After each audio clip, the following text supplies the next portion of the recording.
बिस्मिल्लाहिर्रहमानिर्रहीम। तो जो नेक्स्ट पढ़ेंगे इसमें स्टेबिलिटी और सपोर्ट है।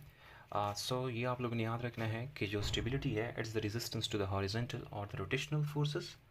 एंड जो रिटेंशन हमने पढ़ा था उसमें हमने ये पढ़ा था कि it is the resistance to the dislodging forces in the direction opposite to that of insertions.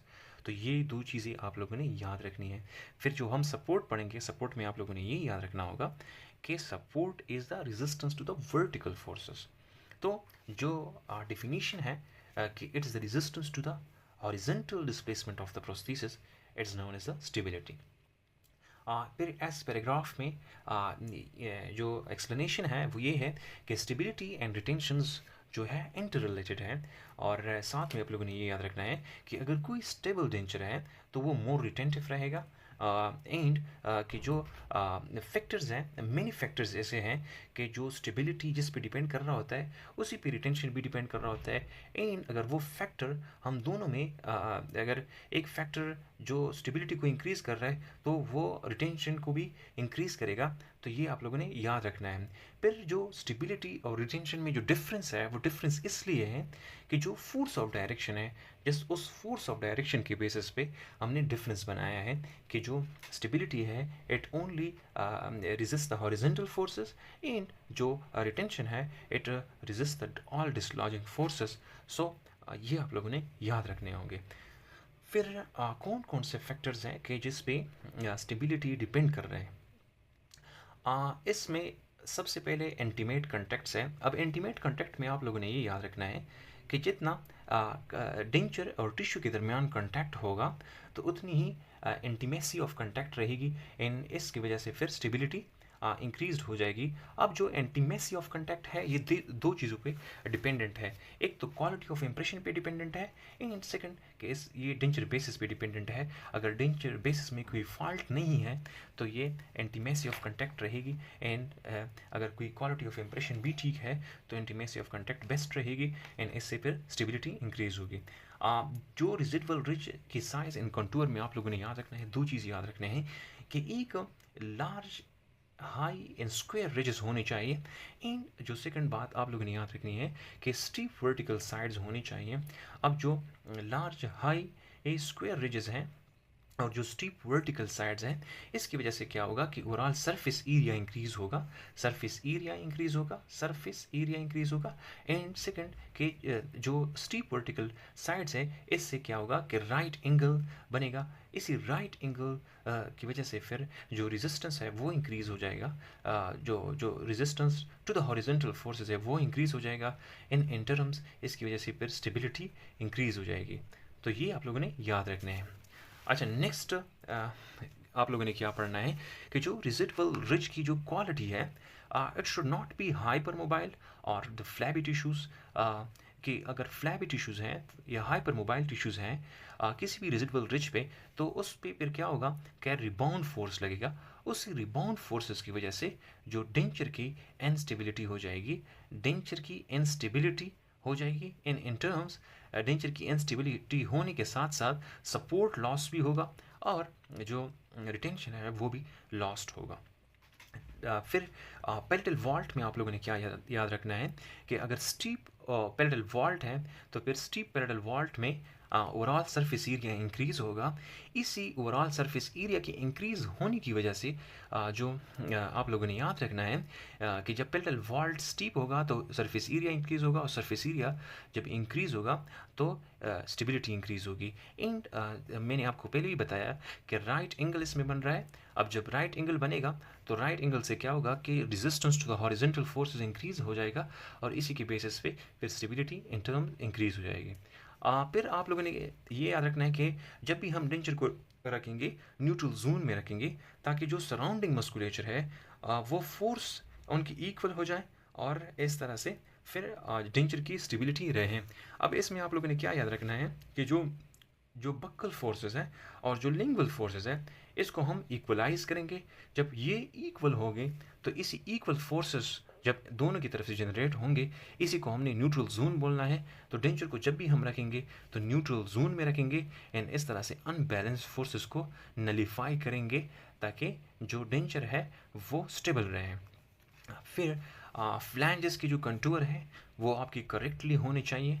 And जो ऑक्लूजल फैक्टर्स है इसमें आप लोगों ने दो चीज़ याद रखनी है, एक बैलेंस्ड ऑक्लूजन हमने देना है एंड दूसरा मोनोप्लेन ऑक्लूजन देना है। ये मैंने आपको पहले भी बताया था कि जो बैलेंस्ड ऑक्लूजन जब हम देंगे तो इस तरह से फिर डेंचर की रॉकिंग नहीं होगी और इस तरह से फिर डेंचर स्टेबल रहेगा। डेंचर की स्टेबिलिटी के साथ साथ डेंचर की रिटेंशन होगी।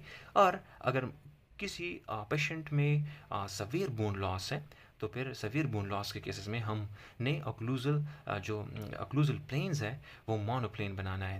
यानी कि जो कस्पल इंक्लाइनेशन है वो कस्पल इंक्लाइनेशन अपर एंड जो लोअर टीथ के कस्पल इंक्लाइनेशन है वो ज़ीरो होनी चाहिए। नॉर्मली जो कस्पल इंक्लाइनेशन होती है वो 33 एंगल्स होती है एंड जो इस पेशेंट में फिर हम देंगे तो 0 डिग्री हम देंगे। इसी को हमने मोनोप्लेन बोलना है। लास्ट इसमें अक्लूजल फैक्टर में आप लोगों के लिए ये भी याद रखना है कि अक्लूजल टेबल भी हम इसमें नैरो अक्लूजल टेबल देंगे, नैरो अक्लूजल टेबल इसमें देंगे। फिर इबनॉर्मल रिज रिलेशनशिप है। इबनॉर्मल रिज रिलेशनशिप में आप लोगों ने दो बातें याद रखनी है कि इसमें हम इबनॉर्मल रिज रिलेशनशिप जब भी हो पेशेंट में या तो प्रोग्नेथिक मिक्सिला के साथ आए या रेट्रोग्नेथिक मैंडिबल के साथ आए या रेट्रोग्नेथिक मिक्सिला हो और प्रोग्नेथिक मैंडिबल हो, यानी क्लास 2 हो या क्लास 3 हो या क्रॉस बाइट का पेशेंट हो, तो उसमें हमने स्पेशल कंसिड्रेशन करनी है।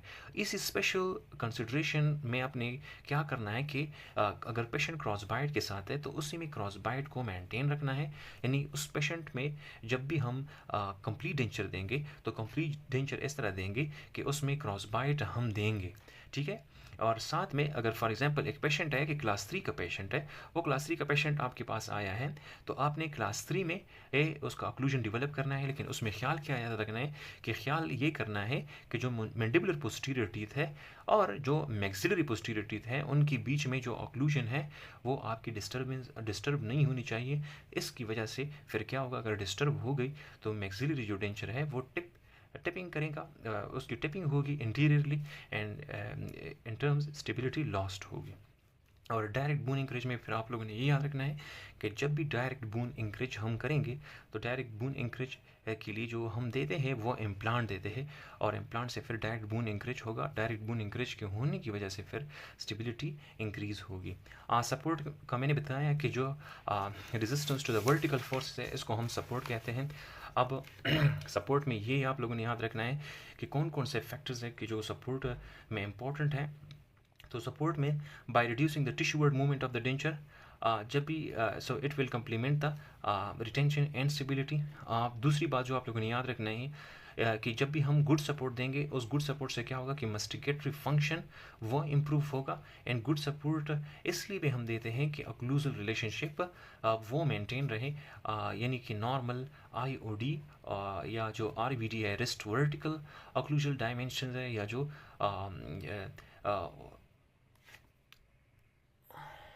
या जो ऑक्लूजल वर्टिकल डायमेंशन है वो मेंटेन रहे या इंटर ऑक्लूजल डायमेंशन जो है वो मेंटेन रहे।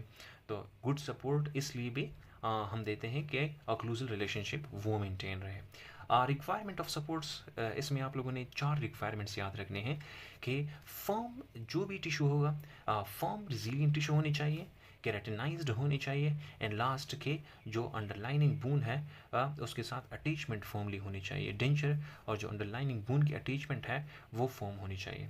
सेकंड बात जो आप लोगों ने याद रखनी है कि thickness should be uniform thickness, इससे फिर डेंचर का जो सपोर्ट है वो मेंटेन रहेगा। एंड थर्ड जो आप लोगों ने याद रखना है कि underlining bone should be resistance to the bone रिजॉर्प्शंस।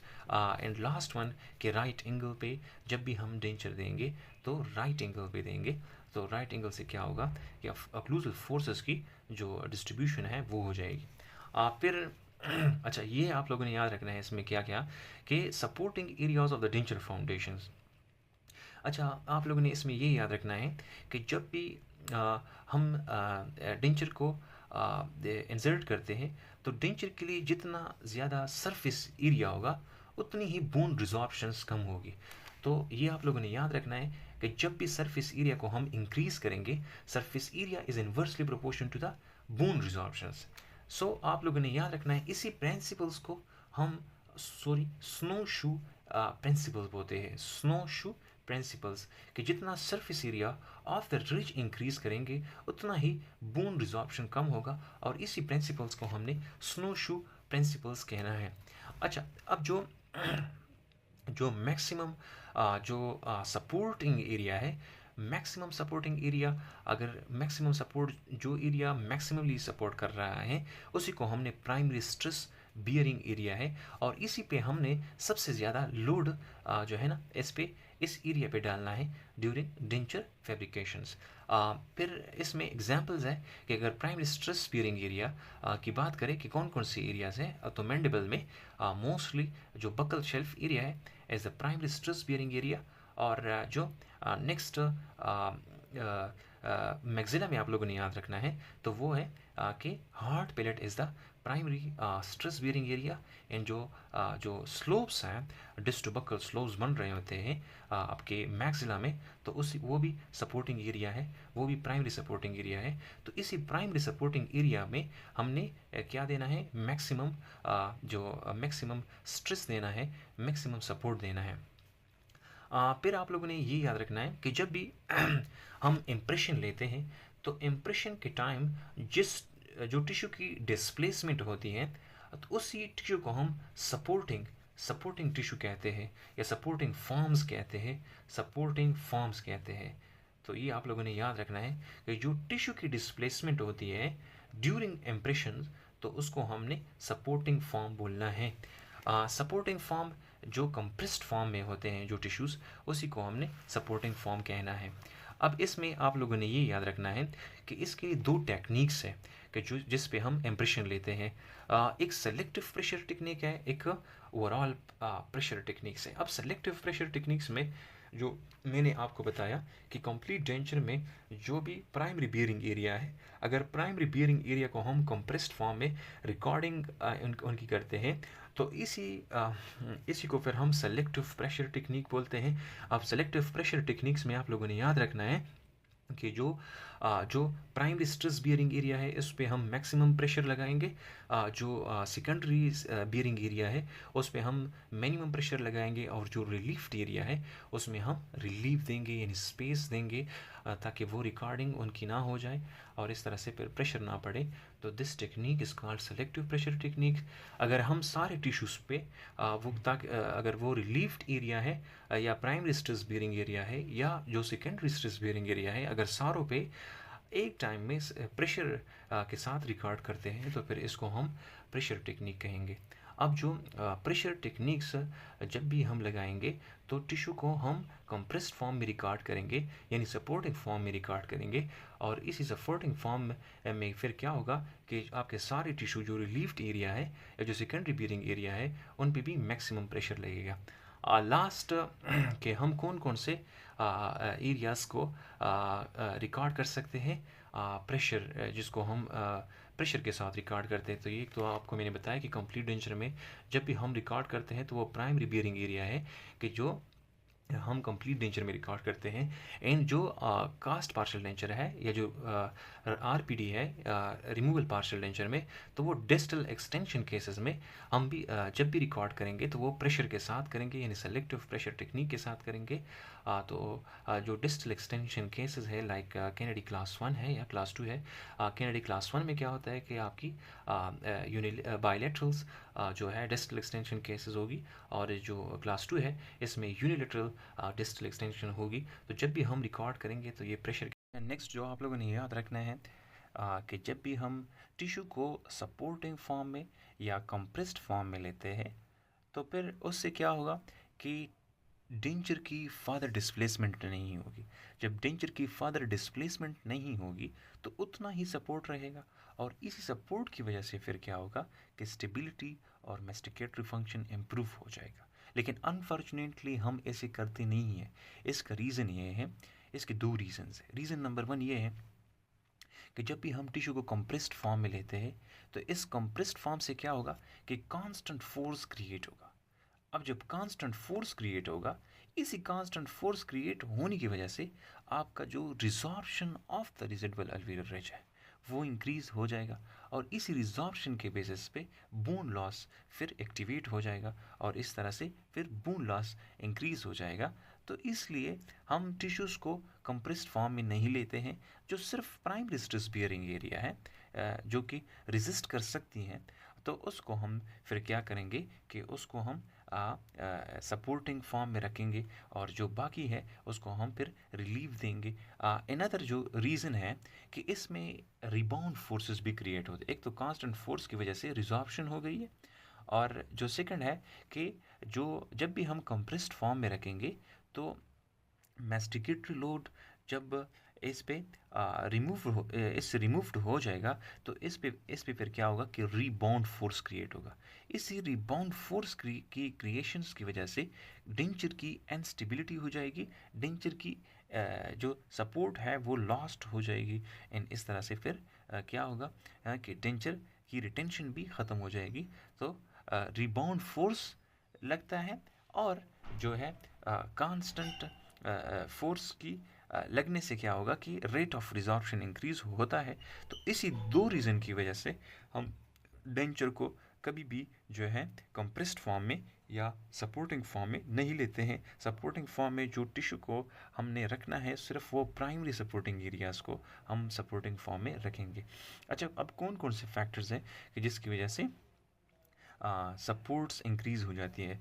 तो सरफेस एरिया की अगर बात करें कि सरफेस एरिया को इंक्रीज़ करे तो सरफेस एरिया कि इंक्रीज़ करने से क्या होगा कि सपोर्टिंग एरिया इंक्रीज़ होगा और जितना सपोर्टिंग एरिया इंक्रीज़ होगा उतना ही फिर क्या होगा कि सपोर्ट इंक्रीज हो जाएगा। और ये मैंने आपको बताया कि इसके लिए स्नो शू प्रिंसिपल्स हैं। लास्ट सेकंड सॉरी कि नेचर ऑफ सपोर्टिंग मेकोजा कौन सा होना चाहिए कि रिजिलेंट, और रिजिलेंट में क्या होना चाहिए कि केराटिनाइज्ड। अब जो thin thin keratin thin and non resilient mucosa वो फिर सपोर्ट ज़्यादा नहीं देगा। इन फ्लैबी और मोबाइल टिश्यूज़ अगर ज़्यादा हैं तो उसमें फिर सपोर्ट ज़्यादा नहीं होगा। इम्प्रेशन जो प्रोसीजर मैंने आपको बताया कि ये डिपेंड करता होता है, लेकिन जो सबसे बेस्ट टेक्निक है वो सेलेक्टिव प्रेशर टेक्निक से, सेलेक्टिव प्रेशर टेक्निक से एक्यूरेसी ऑफ द फिट कि इसमें आप लोगों ने ये याद रखना है कि जो डेंचर की रिटेंशन है या जो डेंचर की स्टेबिलिटी है वो सपोर्ट पे डिपेंडेंट है कि जितना सपोर्ट होगा उतनी ही डेंचर की स्टेबिलिटी और रिटेंशन होगी। और अगर हम डेंचर की सपोर्ट को कम करें यानी लूज फिटिंग बनाएं फिर स्टेबिलिटी और रिटेंशन भी नहीं रहेगी। एंड लास्ट में आप लोगों ने ये याद रखना है कि डायरेक्ट बून इंकरेज इसमें भी दे सकते हैं कि जिस तरह हमने स्टेबिलिटी में डायरेक्ट बून इंकरेज का पढ़ा कि इसमें हम इम्प्लांट वगैरह देंगे और इस इम्प्लांट से फिर क्या होगा कि सपोर्ट इंक्रीज़ हो जाएगा और इस तरह से फिर इन टर्म्स रिटेंशन और वो स्टेबिलिटी भी इंक्रीज़ होगी। तो ये आप लोगों का चैप्टर ख़त्म हो गया। फिर नेक्स्ट जो हम पढ़ेंगे एग्जामिनेशन, डायग्नोसिस, ट्रीटमेंट प्लानिंग है।